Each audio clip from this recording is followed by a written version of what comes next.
and welcome to Book Witches with a B. My name is Orja. My name's Colleen. And we have a podcast called Book Witches with a B, where we talk about some of our favorite books and we like to do deep dive discussions. To give you some background, I studied literature in college.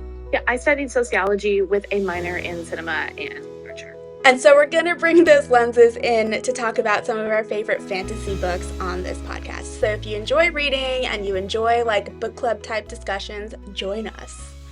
Join us, y'all. Hello, everyone. Welcome to Book Witches with the B, episode 3 of season 2.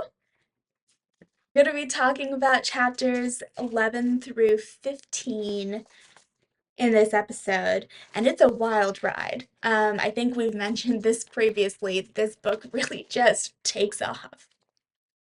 This is not a slow-paced novel. It just really locks you in and you go. Yeah, so buckle up because here we go, chapter recap. Okay, so this is lengthy. I have several notes of pages again. All right, chapter 11. Chapter 11 begins with this little gem here. It is a grave offense against Malik to keep the belongings of a dead loved one. They belong in the beyond with the god of death and the departed. In the absence of a proper temple, any fire will do. He who does not burn for Malik will be burned by Malik. Major Rorley's Guide to appeasing the gods, second edition. So let's come back to that in our deep dive discussion, shall we? It's a lot. Yeah. Chapter 11. Violet has been training for the gauntlet every night, and the chimney part of it continues to be an issue for her. She's too short. She can't get up the chimney to complete the last step, which is like the really steep ramp. The ramp is meant to symbolize the agility and strength that it takes to mount a dragon, and Violet's size is making this a huge problem in addition to her like ultra weakness. So the night before presentation, Violet finally contemplates Dane's request, running away to the scribe quadrant. It's a logical choice, but her heart clenches at the thought of running.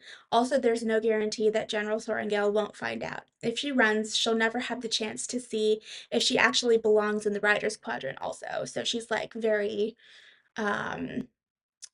conflicted.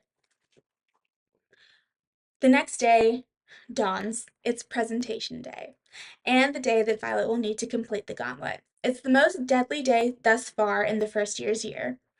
The death roll is read, and each name now elicits a noticeable reaction from the formation. They all know each other really well now. And Violet notes that it's not just first years who die, there's second and third years on the death roll as well. It's just first years are the most common to die because of the nature of the thing. Dane is avoiding eye contact with Violet. He's pissed off that Violet won't run to the scribes, but he accompanies his squad to the gauntlet. First years are down to 171 cadets, and there's only 100 dragons to bond, keep in mind. As they are called by Xaden to move out towards the gauntlet, Violet ponders the amount of power Xaden holds. Dane falls back to try to order Violet to change her mind and run one more time, implying once again that Violet is too weak and doesn't belong with the Riders. But Violet makes her choice and tells Dane to stop. One of them will have to bury the other one someday, so like one of them is gonna die. They're both gonna die, but like one of them is gonna have to bury the other one regardless someday. So like, back off, Dane. Boo, Dane. Dane decides to make a scene because he's the worst. Okay, again, I cannot remain unbiased in my chapter recap. I'm sorry, everyone. No, he truly is pretty god-awful. Yeah, he's not great. I have some like different theories as to why he may or may not be this way, but that does not excuse horrible behavior. That was me growling if you aren't watching. Dane decides to make a scene because he's the worst. Violet tells Dane that she has a plan to finish the gauntlet, and if he doesn't want to watch her die, then just don't watch. Like, just close your eyes, bro. He finally asks her, what's changed since the parapet? And she's like, I've changed. So there's that moment. You would think that that's growth, but don't worry, folks. Dane the worst still remains Dane the worst. We'll get there. So Violet does the gauntlet. She uses the ropes to climb up the chimney, which has never been done before. Like no one, so we'll get into this a little bit. Um, I'll get into this now. Basically, for the actual gauntlet, if you touch the ropes at all to like right yourself and get back on, it's a 30-second penalty. So she like takes the rope. Everyone avoids the ropes because of that. She takes the rope and uses it to haul herself up the chimney, which has never been done before because no one thinks to, those words that Xaden had said to her previously echo in her head, the right way isn't the only way. So Violet manages to get up the chimney. Rhiannon and Riddick are cheering her on. Violet has made it to the ramp, the test that's supposed to test a cadet's ability to climb up a dragon's leg in its back. Xaden's words, the right way isn't the only way, have been playing in Violet's mind since the night he said it, giving Violet an idea. She unsheathes the knife that she brought from home and she took with her to the gauntlet and starts running up the ramp using her momentum, and at the last minute before she begins to fall slams her dagger into the top of the ramp and just manages to fling herself over. She yanks the dagger out of the wood and she's made it. Rhiannon and Riddick run up to her and they're hugging her and screaming with joy. A voice, Miss Amber Mavis, Dane's close friend from the previous year, um, is furious and she yells that Violet cheated. And then she quotes the codex, and I have in my notes that I need to read this part because it's ridiculous. It really is. She can't do that, someone shouts. Yeah, well, she just did, Riddick tosses over his shoulder, loosening his grip on me. And then they're celebrating a little bit. Cheating! I turn toward the voice. It's Amber Mavis, the strawberry blonde wing leader from the third wing, who was Dane's close friend last year. And there's nothing but fury on her face as she charges towards Xaden, who's only a couple of feet away with the roll. The cheater clearly used foreign materials not once, but twice, Amber yells. It's not to be tolerated. We live by the rules or we die by them. And then they keep going. Oh, Violet says, no wonder she and Dane are so close. They're both in love with the Codex. So sassy. I love it. Also valid. So Xaden's basically like, well, Sorrengail, defend yourself. And Violet says, I expect the 30-second penalty for using the rope. And the knife, Amber's gaze narrows. She's disqualified. When Xaden doesn't answer, she turns that glare on him. Surely she's out. You can't tolerate lawlessness within your own wing, Ryerson. And so Violet goes, a rider may only bring to the quadrant the items they can carry. I start. Amber goes, Are you quoting the codex to me? Amber shouts. And they shall not be separated from those items, no matter what they may be, I continue. For once carried across the parapet, they are considered part of their person. Article 3, Section 6, Addendum B. Her blue eyes flare wide as I glance at her. That addendum was written to make thievery an executional offense. Correct, I nod. But in doing so, it gave any item carried across the parapet the status of being a part of the rider.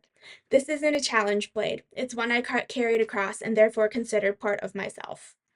The right way isn't the only way. And Xaden says, she has you, Amber. That, Can't outscribe the scribe. yeah, can't outscribe scribe. And I think Amber like basically insults her and is like, you're a scribe. And yeah, like, well, Which yeah. I don't get why she thought that she could get scribe out codex. People Really. are people are stupid, that's why. Um, So she used Xaden's words against him, or again, rather, and Xaden agrees that Violet is not disqualified. Violet's hands are bleeding, and Xaden tells Violet to do something about it as she cheers on her remaining squad mates. They all made it.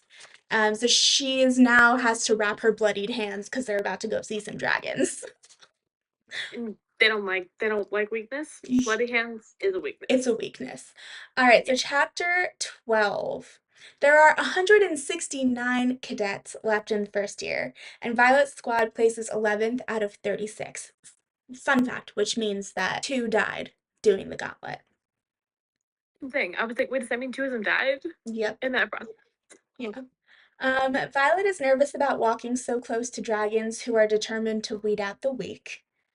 because of her bloody hands. Leah Mari, one of the marked ones, wins first place of the gauntlet, and we finally see dragons! They line a pathway that the first years will walk down for presentation. While waiting to be called, Violet wonders if Dane will be happy she made it or disappointed at her for bending the rules. Poor sweet Violet. Place to be, and I think we both know it's disappointed that she bended the rules.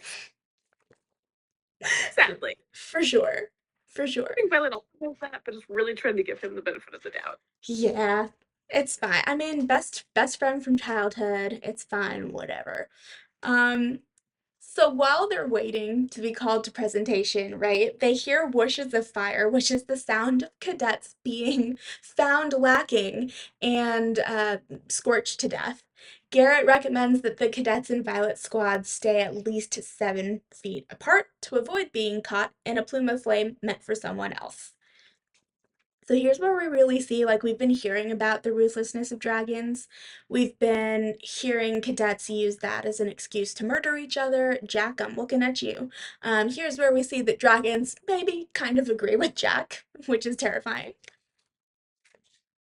A little bit terrifying to like think that because like you have no choice in the dragon part of this, seemingly, right? Like you're just kind of hoping they don't kill you. That's terrifying.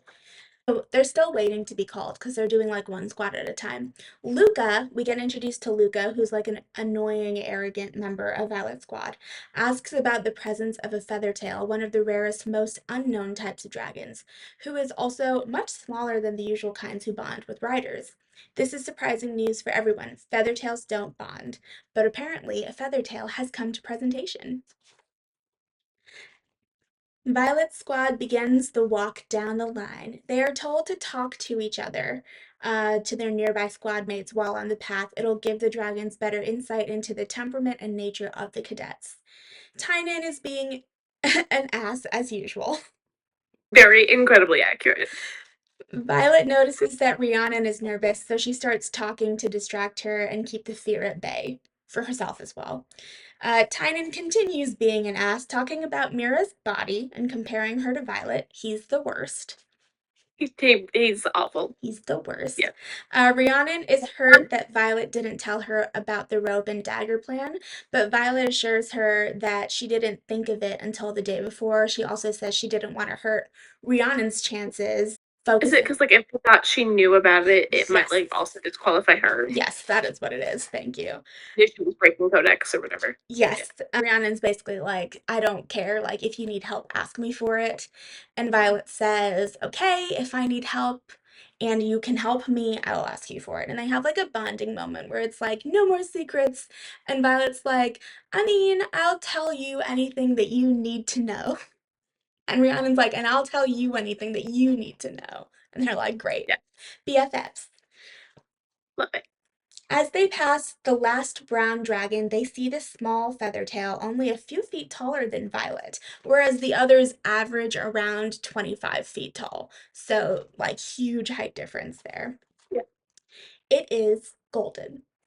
Luca badmouths the the feathertail despite the fact that the other dragons could hear her, and Tynan calls Violet weak in front of the dragons, which is like big no-no. They joke Mhm. that Violet should bond the feathertail, and Tynan says someone should kill the feathertail before it bonds because it's a liability just like Violet. They talk about folklore, so they talk about like wyverns and venom to keep everyone from putting their feet in their mouth anymore. And a red dragon ends up killing a young cadet named Pryor who could not make up his mind and was very indecisive. Sawyer encourages everyone to keep walking, and they walk over the scorched earth that used to be Pryor, which is really sad. Luca, arrogant ass that she is, makes a snide remark about Pryor, and Violet stops to ask her to be decent for once in her life. Two green dragons approach Violet, and she follows the information that she's memorized about them, lowering her head in supplication. They seem to be curious about her, wondering about her bloodied hands and smelling the dragon scales in Violet's vest. She talks to them, which is supposed to be a big no-no, but she's like, my sister Mira's dragon, Tiny, had these are his scales, whatever. And she like they seem to not want to kill her, so she like bows her head again until they go back to the line, and she's like, okay, no one's gonna kill me. Okay. Um, Rhiannon is rightfully so very freaked, and she's like, are you okay? And Violet assures Rhiannon that she is fine. She's like, I have a dragon scale vest. If you want honesty, here you go. Which is a fun Violet moment. And so they continue down the line and out of the field. Lucas says more mean things about Violet, and Pryor, and then the dragons kill her too. Sad about it. Yeah, possibly the only death I'm not sad about. Like, yeah, you kind of sucked. Yeah. Yeah, I would also. I think I remember in the section rooting for the dragon to also just incinerate her and Titan. Sadly, only one of them was. Sadly. Yeah. So, chapter 13 begins. October 1st is always threshing. Doesn't matter what day it is, October 1st is threshing day, which is when the first years of the Rider's Quadrant enter the bowl-shaped forested valley where they will attempt to bond a dragon, and many will die. Professor Kaori tells the cadets to listen to their chests, but like that feeling in the heart there. If a dragon has already selected a cadet, they'll be calling. They should also listen to their intuition if it's telling them to run away from a dragon, because that's probably correct as well. Violet and Rhiannon discuss which dragon they'll try to bond. Violet doesn't feel connected to any of them, which makes her feel like a failure.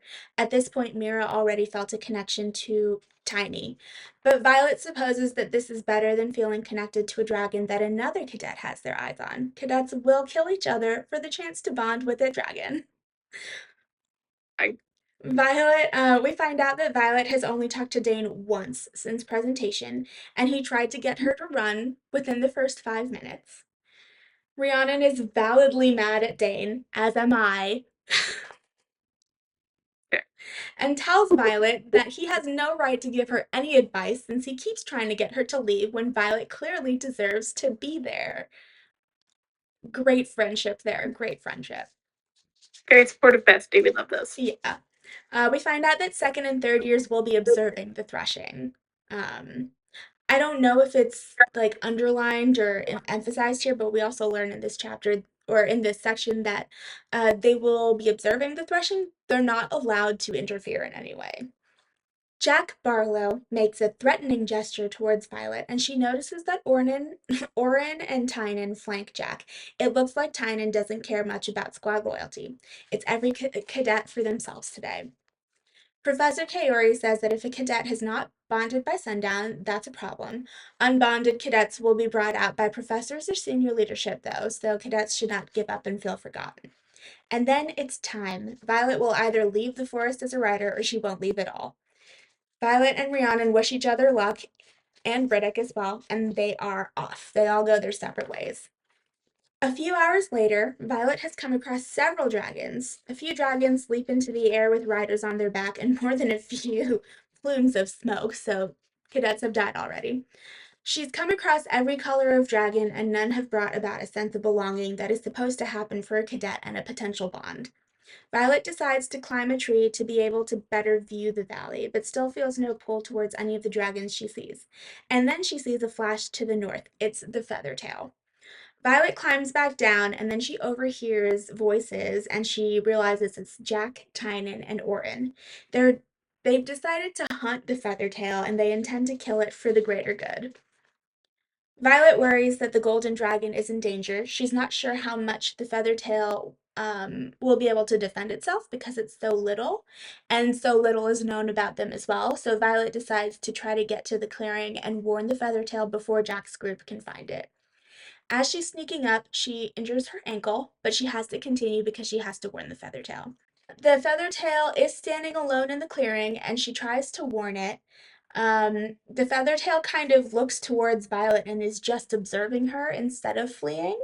And then Jack and his group converge upon the Feathertail, and it's too late. Violet urges the Feathertail to scorch Jack and his group, but it doesn't, and she's somehow sure that it can't. Again, not a lot is known about feathertails, so we don't know. Violet sees herself in the dragon. It's, it's weak, it's small, people are trying to kill it, and she resolves to defend it, consequences be damned, because this is wrong. She has an injured ankle, it's going to be three against one, she doesn't care. She yells to the group, I know, whoop, go Violet. She yells to the group, you can't kill a dragon, it's wrong. Jack gleefully shouts that they can kill two weaklings in one go. And Violet prepares to fight the trio to defend the Feathertail and herself. Xaden and Sigale, his dragon, appear to warn the trio to reconsider their actions. And we're at chapter 14. Chapter 14 starts with this little tidbit. In the 6 centuries of recorded history of dragon and rider, there have been hundreds of known cases where a dragon simply cannot emotionally recover from the loss of their bonded rider. This happens when the bond is particularly strong and, in 3 documented cases, has even caused the untimely death of the dragon. Navarre, an unedited history by Colonel Lewis Markham. I thought that that was a weird thing to put in the middle of threshing, and I felt like it was important. So there you go, folks. That's the quote for you. I'm keeping my book here in case I need it again. think it also really leans towards maybe saying like how deep these bonds really can go and how like kind of makes the dragons being picky and maybe aggressive make a little more sense. It does. It also is in direct contradiction to the first quote we ever get, which is a dragon without their rider is a tragedy, a rider without their dragon is dead. In 3 documented cases, a dragon without their rider is also dead. So, important to know. So, chapter 14. Even though Xaden and Sigale have arrived to warn Jack and the trio against their plans, Violet knows that Xaden is not allowed to step in or interfere in any way, even though killing a dragon is wrong. Say it with me, it's wrong. Jack asks what will happen if they don't want to rethink their actions. There's nothing that Xaden can do, according to the Codex. Xaden responds that it's Sigale, his dragon, that they should worry about, not himself. Violet asks if Tynan is really going to attack his own squad mate. He replies that squads don't mean anything today and smiles menacingly. As Violet is trying to convince the Feathertail to help her out, she realizes that the dragon doesn't even have claws. So this like beautiful little gold dragon has shown no signs of being able to breathe fire, does not have claws. Can it fly? Because it hasn't flown yet. We don't. We don't know. The fight begins. Violet gets the first hit on Jack and manages to land blows on Orin and Tynan as well. Violet's vest saves her multiple times during the attack. Tynan's sword cuts Violet's arms, but is deflected from her ribs by the dragon scale.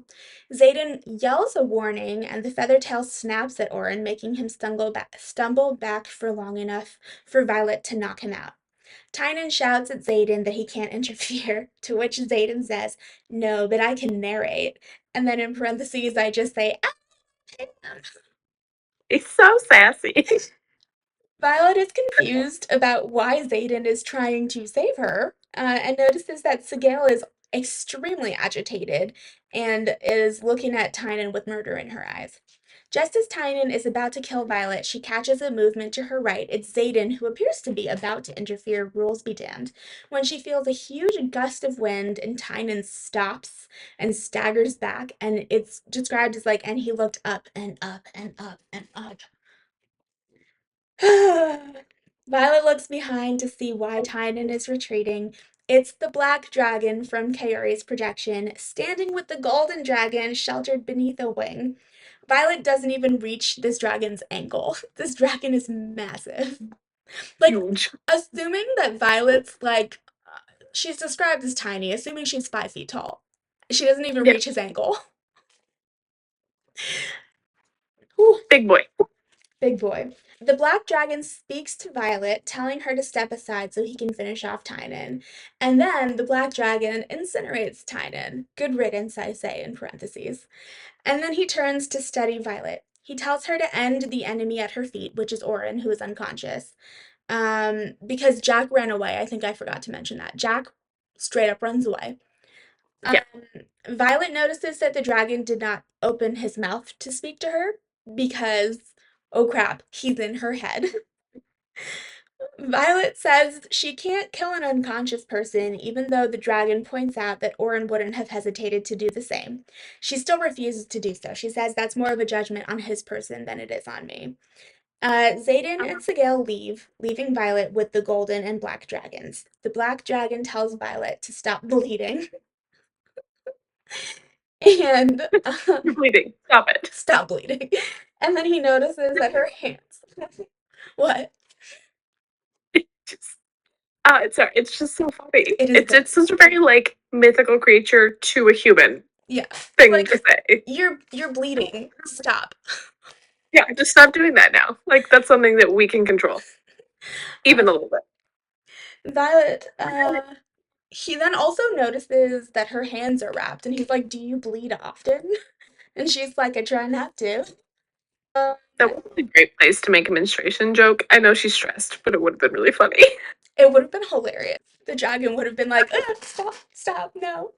It would not have appreciated it, but it would have been funny. Mhm. He then tells her to get on his back. He has chosen her. And he knows her name. He knows Violet Sorrengail's name, but he also calls her Silver One, which I love. Yeah. It is, Violet has trouble climbing up, so the dragon does something that dragons are not known to have done and stretches his leg forward, making it into a ramp to make it easier for Violet to climb up.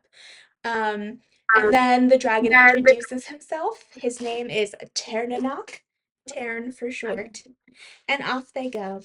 Taryn does a loop-de-loop, and Violet is not strong enough or big enough to hold on, so she falls off and she's in free fall. End chapter 14.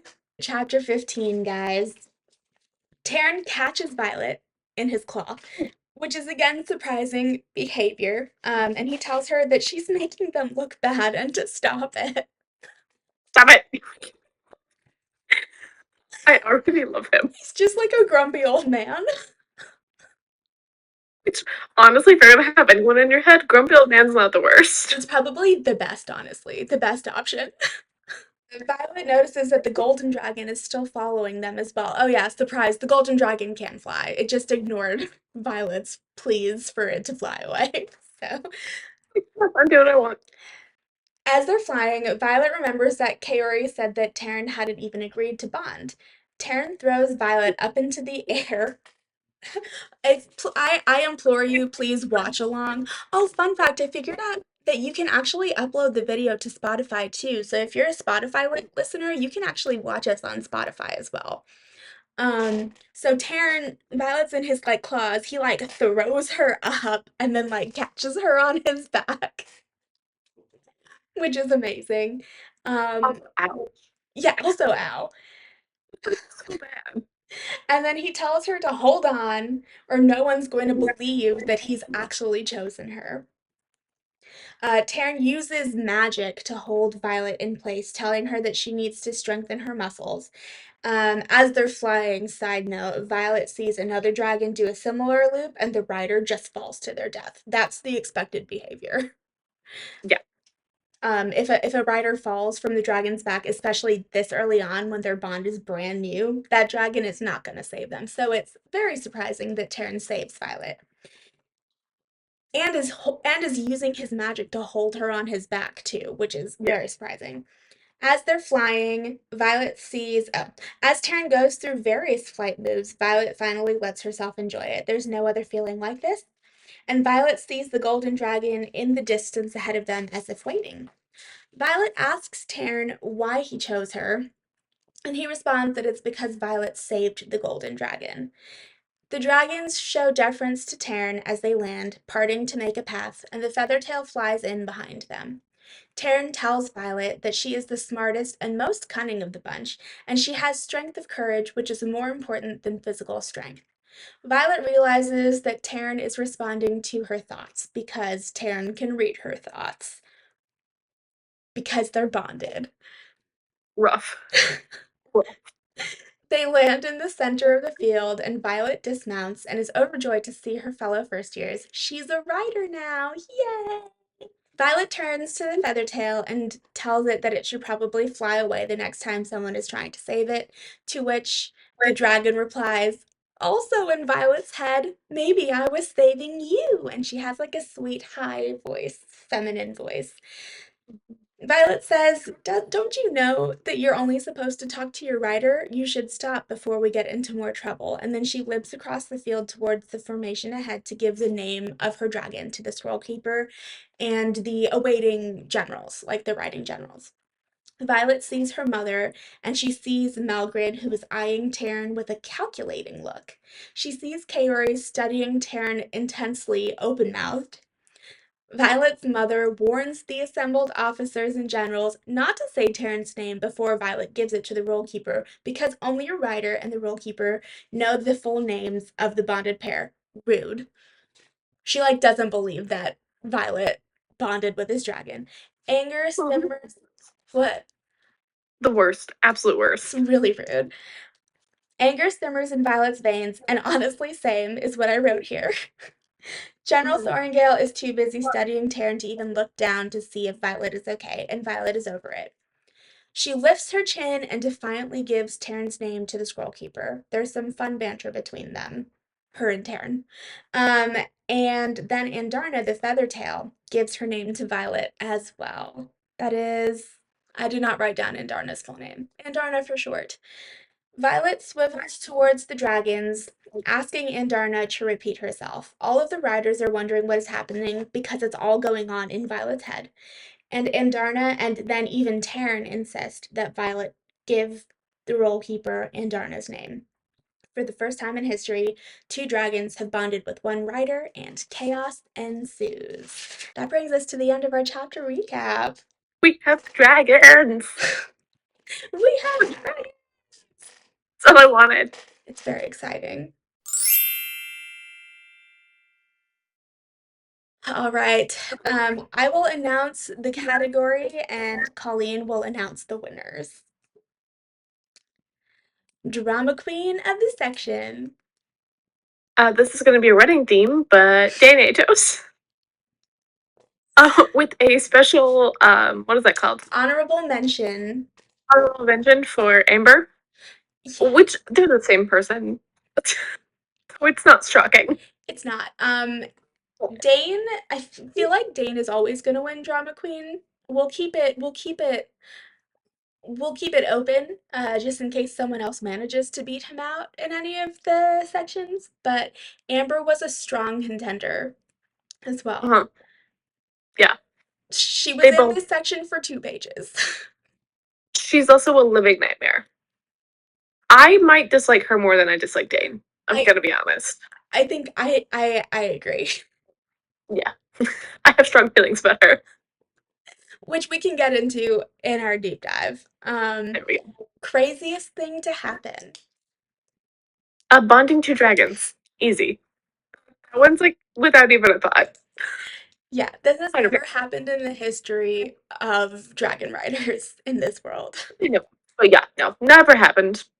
Which, honestly, why would it? In theory, like you don't necessarily need to. So This is true. it's interesting. I could see it being the other way, where a dragon bonds more than one rider. Yeah, yeah, but not the other way around. Yeah. And Interesting. then MVP of the section. MVP. Did we say Taryn? I actually forgot who we said for We this. Is it said Taryn? Taryn. It's Taryn. Okay, we did talk about this beforehand. I couldn't remember who we said. I was pretty certain it was Taryn. I think we maybe do we have a special mention of Yes. Zayden Yeah, special as well? mention Zayden. He's so sassy with his non-interference. I love it. He's a sassy man. Yeah, that this is like the section where I was like, maybe Zayden's kind of cool. Maybe he's kind of fun. I've been sold on him the entire time, but that's fine. That's fair. No, it takes me longer. I have trust issues. I, I give me will a minute. say a tidbit. The first time I read this book, I was immediately all for Zayden. Yes, Um, 100%. I was like, he wants to kill her, but somehow they're gonna pull through. They're gonna get through that somehow. Minor issue. It's fine. They're not through it yet, but he did choose to. interfere on her behalf.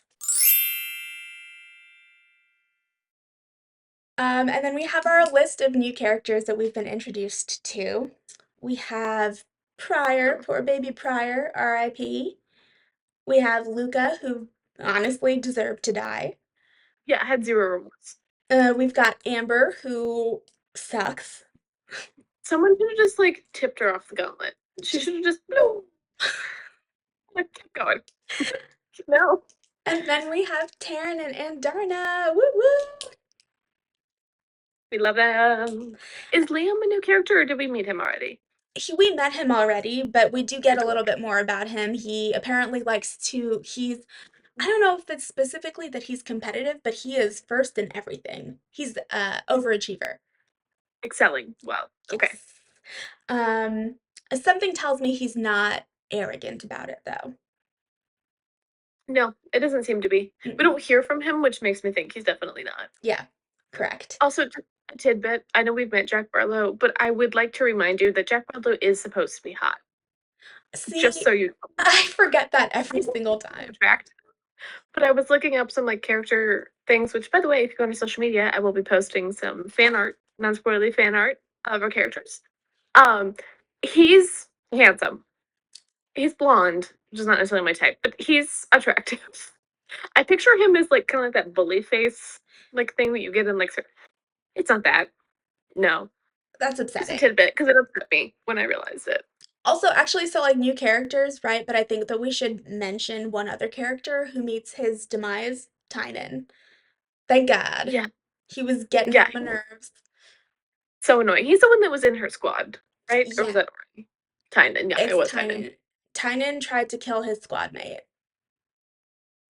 Tynan is truly the worst. Tynan also, I think, definitely realized that no one in his squad agreed with him, and he's like, "You know who agrees with me? Jack Barlow. Jack Barlow. If you ever find yourself agreeing with Jack Barlow, you've done something wrong in your life." Yes, you should take a very thorough look at who you are as a person. Yeah, maybe rethink that. Yeah. I think good choice. I think that means that it's time for Colleen's Corner. Colleen's Corner. Okay, I actually am not 100% certain what to talk about in this section. There's so much.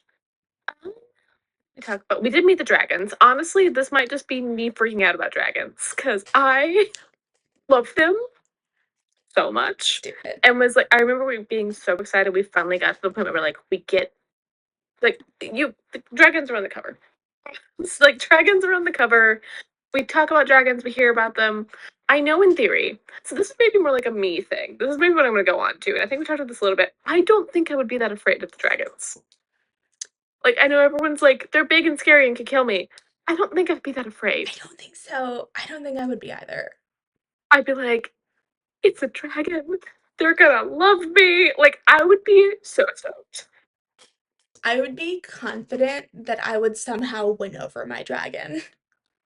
Wait, well, so like, so in my head, this is just how I view, probably because of How to Train Your Dragon, which love one of the Love pieces of it. media.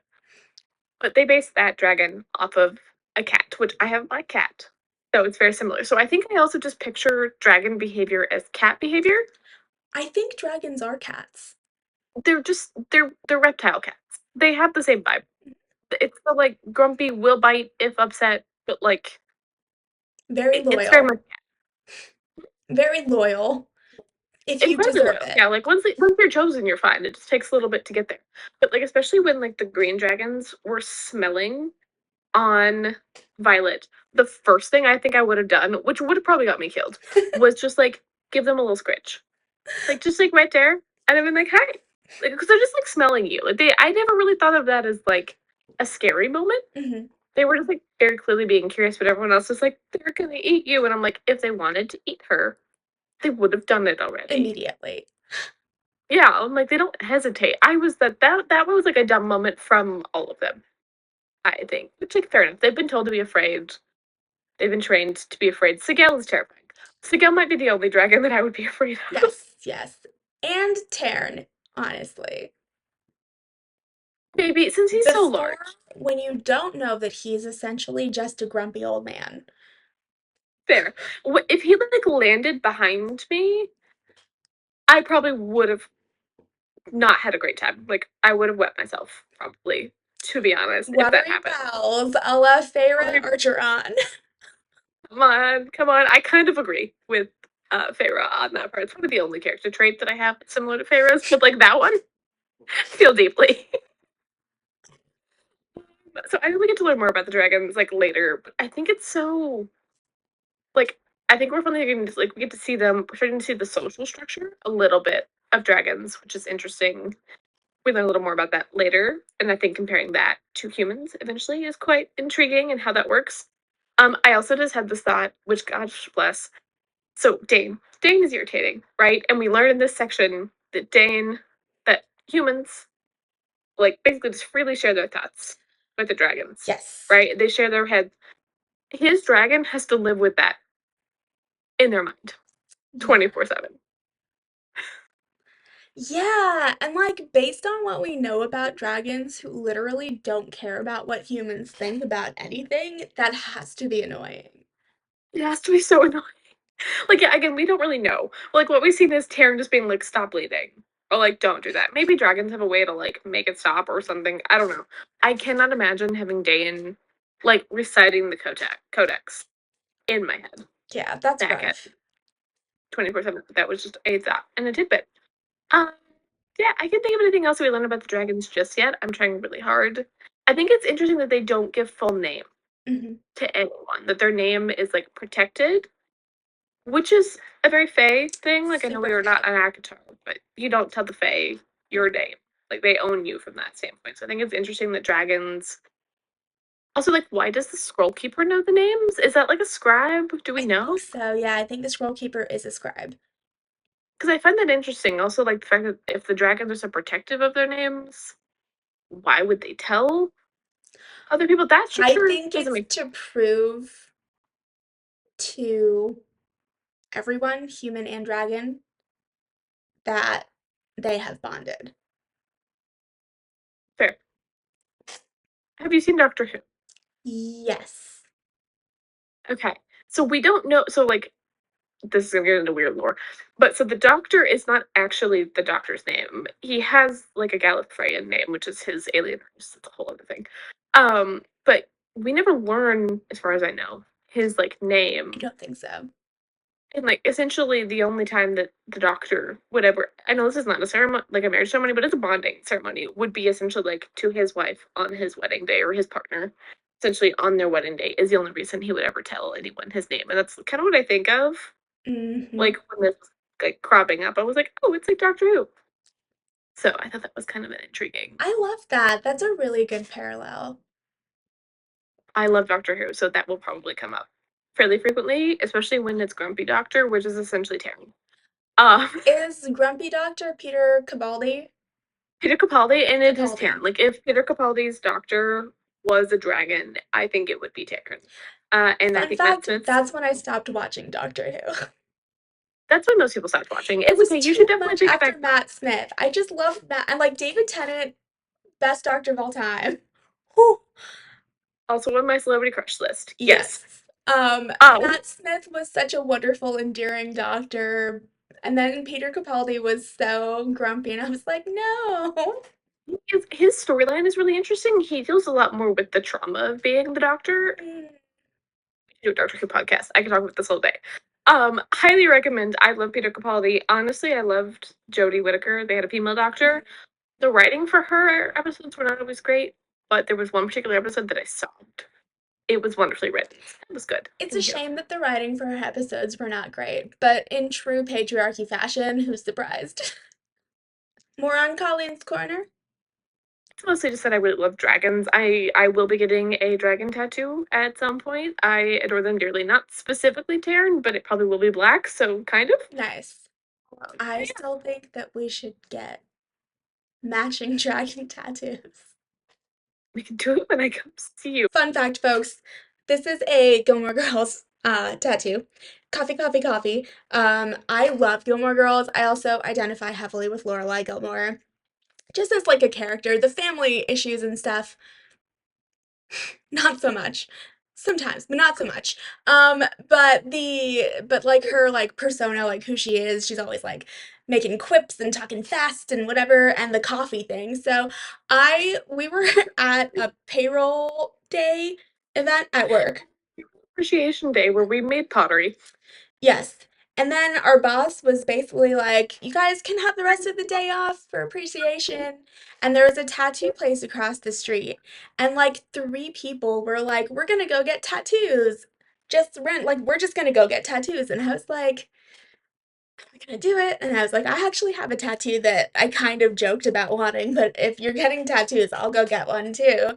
And so their coffee, coffee, coffee was born here. So I sent a picture of my new tattoo to like my family's group chat, and I got no responses. And this was like maybe 3 months before my wedding. I remember this in a And so like they just like carry on with their family group chat. Someone said something else, and so like I wait a day, and then I text the group chat, and I'm like, did no one responded to my new tattoo? And my mom goes, "That's real?" And I was like, yes, what did you think it was? She was like, why would you do that? Did she think it was a temporary tattoo? I think she thought it was a fake tattoo. Um, because why would I do that, especially 3 months before my wedding? So if it's Payroll Appreciation Week, that's just happened. So it's in September, and you Oh, got married in it October. was like a month. It was like a month to go. My mom was like, are you kidding me? Unhinged theories. For those of you who maybe it weren't clear from my thin, thin voice in that it said unhinged theories. So, this is going to be a segment where we take what we know thus far in the world and we theorize about it. I don't know how unhinged it's going to be right now. There's a point where it'll start getting really unhinged. That's not right Sure. now. Yeah. But I do think that this is based on nothing except for my own thoughts. So, I have this theory, right? So, no dragons have ever there's never been two dragons to bond to one person that we know of in the history of Navarre, in Mhm. the history of dragon riders. And here we have a humongous black dragon, grumpy old man, and a very tiny, small golden feather tail who no one knows anything about. Both choose Violet Sorrengail, physically weakest woman in her year. And Yeah. I think that her hair has something to do with it because the first name that Taryn calls her is Silver One for the silver in her hair. Now, her hair is naturally two-toned. It goes from brown to silver. And she has a black dragon and a gold dragon. And there's a lot of quips about Violet and Feathertail like mirroring each other basically. So like Mhm. her hair is the two dragons. And that's why two dragons decided to bond with her. Or like not why they decided, but that's how it's possible. Like it's indicative Yeah. of that almost. Hmm. I like it. I also like the whole like black, silver, and gold Yeah. vibe of it all. Like the Hmm. tones. I feel like they just mesh. They do. They mesh. It's great. I like it. I like that one. I can definitely see it because we don't know why. So like, and they do make a big point about her hair. Hmm. Like it's a common like not only just Taryn, but like just in general in this book. Like they make a that's one of the first A things to learn about lot. Violet Yeah. is her hair and how it just like she even says like when it's short, it's still Yeah, it's right. still two-toned. Yeah. So I love that dearly. I think it's a great one. Like crazy, crazy, but it is intriguing. So like maybe slightly different as to maybe not why she has two, but why the Feathertail was there and why bonded Violet. So Violet, I feel like most people who go into this quadrant, right, are like violent. Violet's one of the few people. Violence, haha. Violet is one of the few people that like outside of the marked ones that weren't like volunteer things. But I don't think we can, at least from Zayden, the marked ones still seem aggressive, right? Mhm. They're aggressive in here. Violet has avoided killing people in multiple instances. Really tries to avoid violence or like death at all costs. And if I remember correctly, I think when they talk about Feathertails, they talk about them being associated with peace. that might be a thing later. I don't remember, but I think it's here. They're like peaceful and calm, and they're like known to be more docile. And I think that's why that dragon like called to her. I don't think she like realizes that's what was happening. I think that's why she saw Andarna, as I think Andarna was like calling to her to be chosen. I think she like misunderstood that because she was focused on Jack and his insaneness. But I think like that peace element attracted this like golden. So like she's like genuinely a lot more special than I think like others are thinking about it because they know nothing about it. Also from like her like scribe mind, that has to be crazy. Yeah, Be like, we know nothing about these dragons. I can learn so much, which she doesn't really get into quite yet. But I feel like eventually it's gonna be really interesting. So I think they bonded because of peace, I love that. non-violence. Hold, because I think Joel's home. And if it's not Joel and it's a ghost, pray for me. I can do that, absolutely. It was not a ghost. I'm glad it was not a It ghost. was Joel. Glad you're alive. Yay, not a ghost. Not a ghost. Um, for those of you watching and listening along, I have been watching The Haunting of Hill House and now The Haunting of Blythe Manor, and I don't watch scary things, and so I don't know why I've decided to watch these shows, but they're so good. I've heard they're good. I have avoided them, but I've heard they're wonderful. They're so good, but it's gonna be a problem for me. It's fine. It's okay. Okay, No, it was just the peace thing. Peaceful things attract peaceful things. So, yeah. perfect. All right. Yes, we can go into our deep dive slash world building. Time for a deep dive. Deep dive. Yay. Okay, so there's a few very interesting things that I took note of in Mhm. this chapter. I did have a few more things to read out, I think. Mhm. Um, the excerpt for chapter 12. These like I know we said this, but these beginning things, we could probably read all of them. Like they're all so fascinatingly and Yeah, like there's just so much happening with them. yes. I agree. Yeah. Okay, so the excerpt from chapter 12 begins Presentation Day is unlike any other. The air is ripe with possibilities, and possibly the stench of sulfur from a dragon who has been offended. Never look a red in the eye, never back down from a green. If you show trepidation to a brown, well, just don't. Colonel Kaori's Field Guide to Dragonkind. So I really liked that because that gives you a little bit of information about the temperament of the different dragons. And kind of calls back to your Colleen's Corner from last episode when you were talking about like color theory. Mhm. So red is obviously aggressive, as you were saying, so never look a red dragon in the eye because in like the That's fine. animal kingdom, eye contact is aggression. That's bad. Yeah. Never back down from a green. I don't know how much you talked about green, but green sometimes is like described for like envy and stuff, but it's also a very noble color and it's the color of like earth and nature and honor and stuff like that. And so never backing down from a green dragon because you have to show that you're a noble, honorable person kind of makes sense in my Mhm. mind.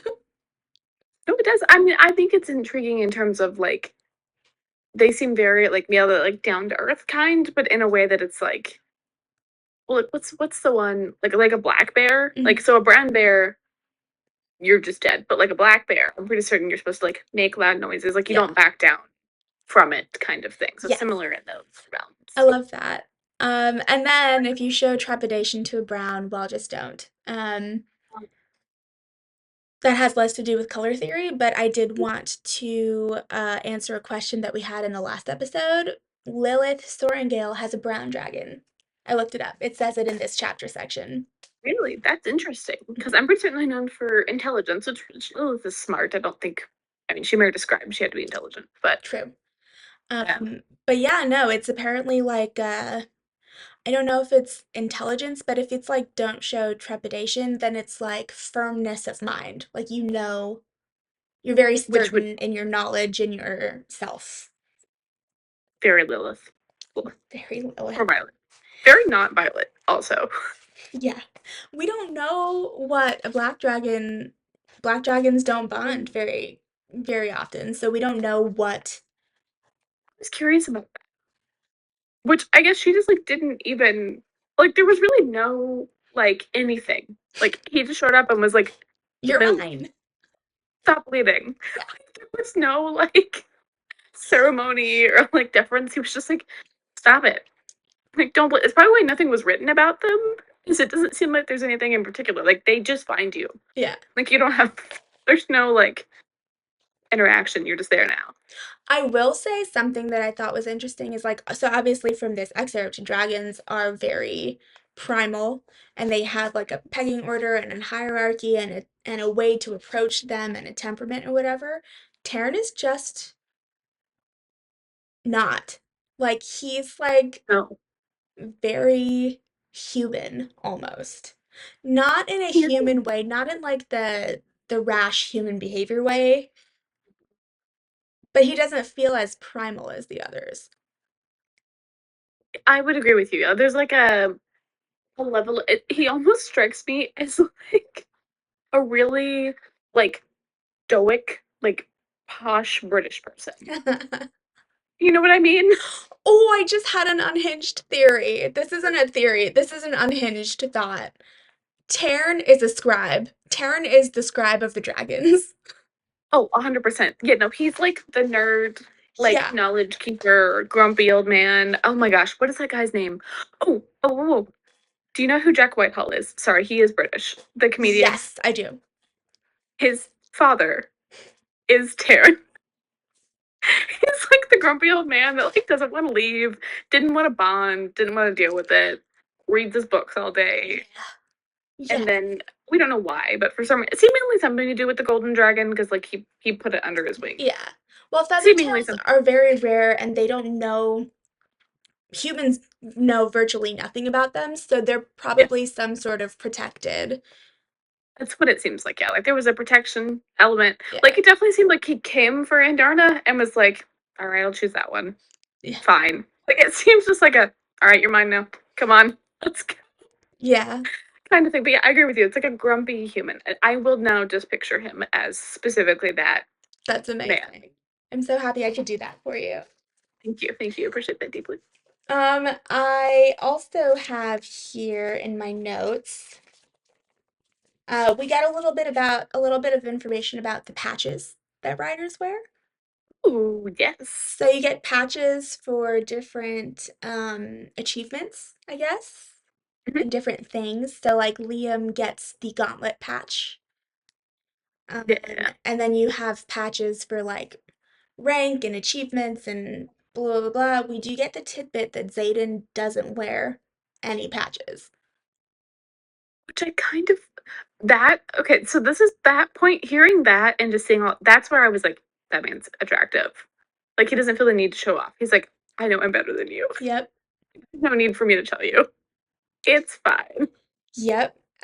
So much happens in this. We don't get a lot of interaction between Violet and Zayden, except for when he's like, all like, I know Violet can defend herself, so I'm gonna let her do her thing, and when she's Mhm. proving why she shouldn't be disqualified to Amber.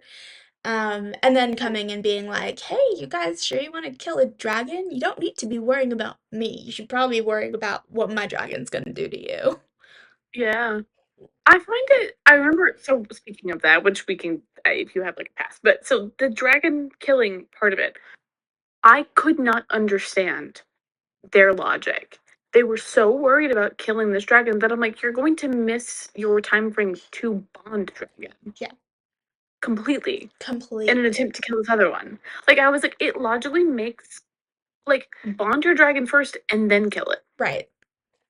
Like there's no point in you doing it beforehand. Why are you focusing on why are you focusing on this task? Also, why I get like they took a huge leap in logic from well dragons try to weed out the weakest, so they'll be fine with us killing the golden dragon. When Xaden and Sigil show up and Sigil is clearly not okay with it. Why do they continue? So the only thing I can think of is similar to Violet. They like kind of tried, and all the dragons were like, absolutely not. And they're like, if I can't bond the dragon, then I'm gonna kill one. Mm, They're like, I might not come back with a dragon, but I'm gonna come back as a dragon slayer. Which in my head, right? It probably honestly thank goodness for them that Violet stepped in because I don't know if we know if any of them bonded. They're never going to if they kill a dragon. correct. We don't know yet. I think we'll know in the next episode. Okay, I can't remember if we know it yet or not. But like, I can't imagine these beings being okay with them, like these creatures being okay with them killing one of their kind when you're not one of them. No, I can't imagine either. Yeah, but they are a brutal race, so maybe. But Maybe. Um, let's see. Let me look at some of my other notes here. Oh, we get I want to talk about the folklore that we get. So, we are it's mentioned very briefly in I think the first chapter when Violet is packing when Mira is repacking her bag rather. And there's a book of stories that is from Violet's dad that she wants to bring that Mira's like, absolutely not. Like, it'll still be here waiting for you when you're done, and you can bring it with you on for your second year. You don't need that with you.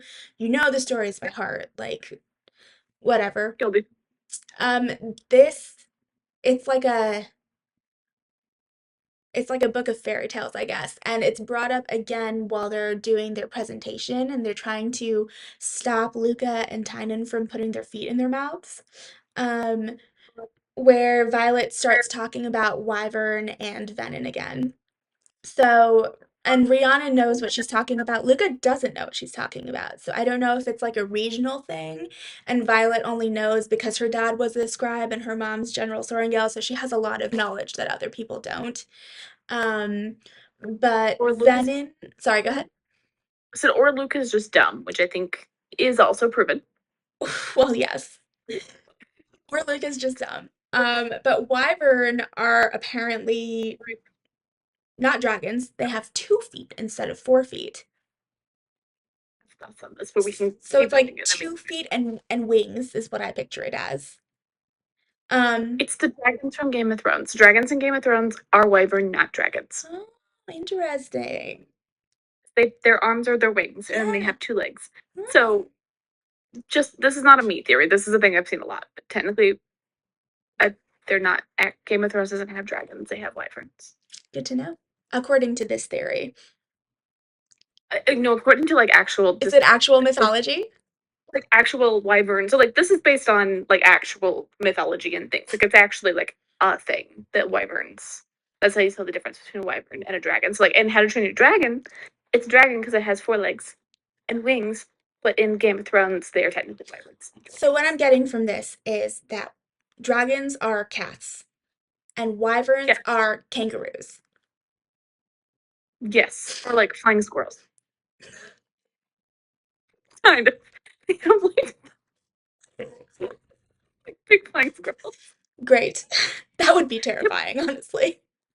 But actually, flying squirrels freak me out anyway. Like the weird flesh thing. Bats don't, but like flying squirrels do. I guess they could also be like bats. No, no. But Bats are too um, cute. Wyverns are supposed to be evil. which to me, flying squirrels are a little terrifying. I could see that. I could see a So flying squirrel being evil. I love bats. Get at me. They're adorable and I love them. I have a you can't see that I have a bunch of Halloween decorations up, and one of them is bat. Oh, I need to So decorate it's for around Halloween. Halloween if you're watching this later.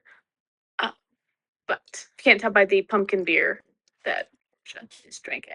From Schlafly, I was like, it's a St. Louis beer. St. Louis beer. And then Venom. We get Venom. We don't know a lot about them. They're kind of like the boogeymen of Navarre, of Mhm. this world. Um, Um, they are evil beings who channel magic directly from the earth, and they have red eyes. And yeah, like they kind of remind dumb. me of like zombies essentially. Mm. Yeah, that makes sense. I don't like anything with like bright red eyes in Mm-mm. any sort of folklore. No, Not not fun. no. And then one thing I didn't write down, but I realized when I was reading that first quote. So, Hmm. talking about this overarching like religion that we have, I had two thoughts that I forgot to write down in my notes. I had two thoughts. One was we now know why they burn people's belongings, and the last time you hear their name is because when you die, you now belong to Malik. You have to burn for Malik. Hmm. Which brings me to we never find out Violet's dad's name. And it's because her mom is a general in the army of this very militant kingdom with a very militant religion. So she would have burned everything of Brennan's. I don't think she ever says her son's name. And she Mm. never says her husband's name either. And no one says the husband. Like, no one says the dead's names. Which I mean, and like, if you're the child, you're just gonna say dad. You're not really gonna refer to them as their name. That's so interesting. I never thought about that because it does bug me that we don't know his name. Yep. It's like similar to how we don't know Rhysand's last name. Yeah. Like it bugs me that we don't know his last name Yeah. Which I or his don't name. know if you saw that bonus episode with Frank and Allie, but Frank informed me that we don't know Tamlin's last name either. We don't, but it still bugs me both ways. I did listen to it, and I was like, "You're correct. We don't." And that's also it's interesting. Maybe Favor just doesn't pay attention because it's also her two lovers. Yeah. Because like in theory, Favor's married. She has a new last name unless she kept her own, which she could. I Feyre don't know. of the Night Court? Yeah, I'm like I don't. I guess maybe the title is their last name. Maybe I don't know. It's intriguing. No idea. But yeah, Um, you're not wrong. This is correct, but I don't like it. okay, I think that might be all I had for like a deep dive type. Yeah, back to the folklore thing, just as like a maybe parallel to me is at least for their universe, it seems like these tales are maybe similar to like the Grimm fairy tale or like Cinderella Hmm. type stories because like it could be a regional thing and they made us use different terms. We don't really know that, but like across the world, there's different Cinderella retellings. It's just different based on if it's the Grimm one, they're real dark. Yeah. So they have that kind of like dark underbelly element to them, which Yes, I find intriguing. definitely. Oh, I did want to say one other thing. So going back to the fact that this entire book is apparently transcribed from Navarre to the modern language, and the transcriber, Jacinia, put these excerpts in to the beginning of each chapter in theory, right? I think it's important to note the different sources that we have because I think that might not be something that either of us have actually mentioned, but Mhm. um we have like, sources like Major Rorley's Guide to Appeasing the Gods, second edition. We have that one from Lilith, which is like a letter. Oh, yeah. We have an official field guide. Um, but then we also have an unedited history by Colonel Lewis Markham. Hmm. And we also have stuff from the Book of Brennan, but then hold on, what is the one that I'm looking for? Is it the unofficial guide? Yeah, That like unofficial guide to the writer's quadrant? That one comes up a lot. yes. The unofficial guide to the Writer's Quadrant, which means that this is not something that is known. It's not knowledge. It's like one guy wrote an unofficial guide and it's not law. It's just this person's thoughts. Well, it doesn't seem like it's like clearly given to the cadets because I think a lot of them would have lived longer if that was an option, which I Yeah, think is the point of this whole process. They're not supposed to, but unauthorized edition. there we go. Unauthorized. Unauthorized. So it's not even unofficial, it's unauthorized, which means it's not being given to the Dragon Riders. I can't decide if Violet would have read that or not. Because if she wasn't planning on being a dragon rider, I don't know if she would have, but I feel like she would have thought about it when Mira and Brennan went in and maybe would have tried to find what she could about writers. Yeah, I think she would have. Well, we don't, we truly don't know. Like, go back to the It was when Unhinged. it was written. unhinged theories, do we think that Violet had this information? She had access to all sorts of materials. It's true. Well, I mean, in theory, everything is supposed to be it's supposed to be documented, whether or not it is or isn't. That's the point of the scribes, is everything is documented. But do they give that access to everyone? Like, do they document it and keep it locked away in secret somewhere? Or is that why Justinia is supplying it in her transcription of events It's true. I in the think I just future? assumed her dad was just like, "Here you go, I think so take that too. Her thing." dad's Like she definitely a has little more bit of a access than rebel. normal. Yeah, it's interesting. I never thought about it that way. I like it. They're very intriguing. Those little snippets are probably like some of my favorite parts. Yeah, they're so good. They give Um, you so much context. Like sometimes they're not connected at all to what's happening in the chapter, and then you reach a certain point later and you're like, wait a second. was back there. Yeah, Yeah, it's it's amazing. very intriguing for a reread. You learn a lot more Yeah. in that book. Random Just a thoughts. maybe less of a thought, but kind of a thought. Amber. She's not actually mad at Violet for breaking the codex. She is a rule person. What I think she's actually upset about was her and Dane were special friends, and I think Dane stopped being her special friend because they're like now in the chain of command thing, and he's like, "Oh, I can't do it because of the codex, right? I can't do that." Except for his very clearly breaking codex of strong interest in Violet, Yeah, and I think Amber is a mean girl and is purposely trying to be mean to Violet for no reason. I think so too. I 100% agree with that. And that will only get worse. If that's actually why, that will not just go away by Violet winning or like outsmarting her. That will just make her more angry and it will escalate it and get so much worse. Yeah. Yeah. Also, okay, so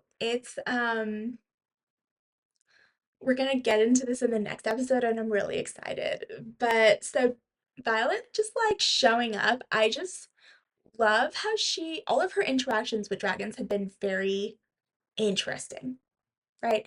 So if we go all the way back to the beginning, Sigale on the very first day after Parapet landed on the wall and looked right at Violet, right She at was her. like, "Oh," Yeah, out of like 300 cadets. yeah, Yeah. right at Violet. And then you have when they're walking through the presentation. I didn't mention this in the chapter summary because it's otherwise it'll get too long. But she like accidentally makes eye contact with a dragon while they're walking and like looks away really quickly.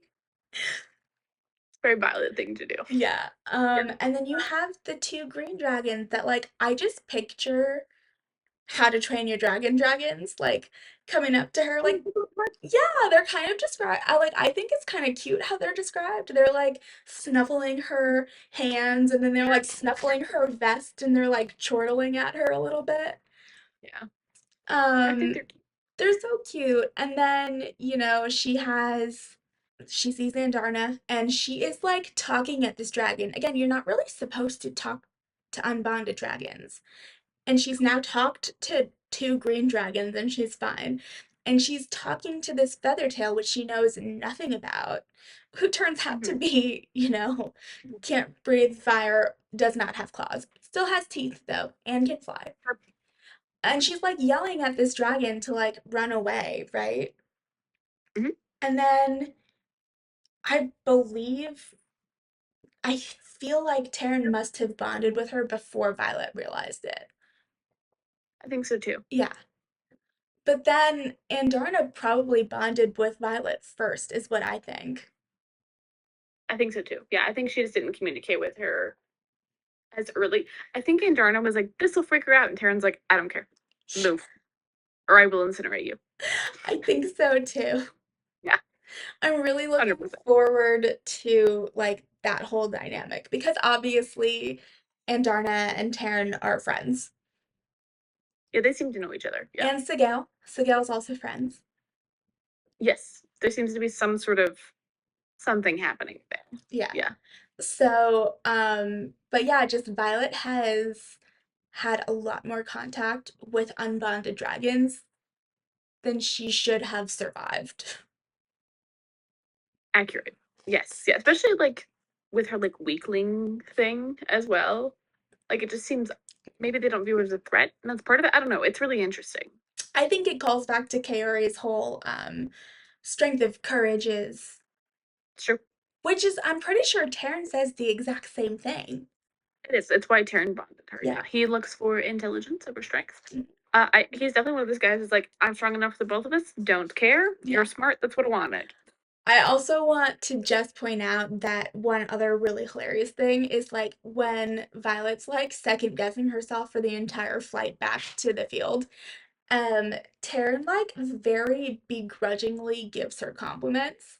Like he tells her that she's smart and all of this stuff, but he sounds very grumpy when he's doing it, like he wishes he didn't have to say it.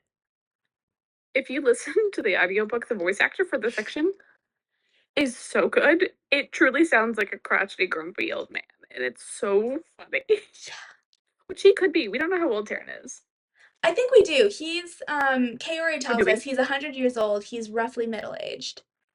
So grumpy middle-aged man. Got Yeah. it. Okay. Oh. Love it. But yeah, Taryn's sassy already. I'm excited for all of that. Love it so much. I love a sassy dragon. I love cats, so I just like similar vibes. Yeah. Sassy beings. All right. Well, folks, I think that's where we should wrap it up. Yeah. Okay. So we're going to be talking about chapters 16 through 20 on our next episode. So read up and get ready because I can tell you, because I've already read it, it's a wild ride. It really is. All right. Bye, everyone. Bye. Hi, me again. I am here to let you all know where to find us. You can find us on Instagram at BookWitchesPod.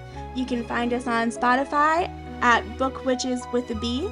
You can find us on YouTube at BookWitches with a B, and you can find us on TikTok at BookWitchesPod.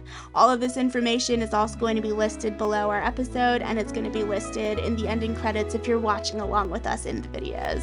We'll catch you guys soon.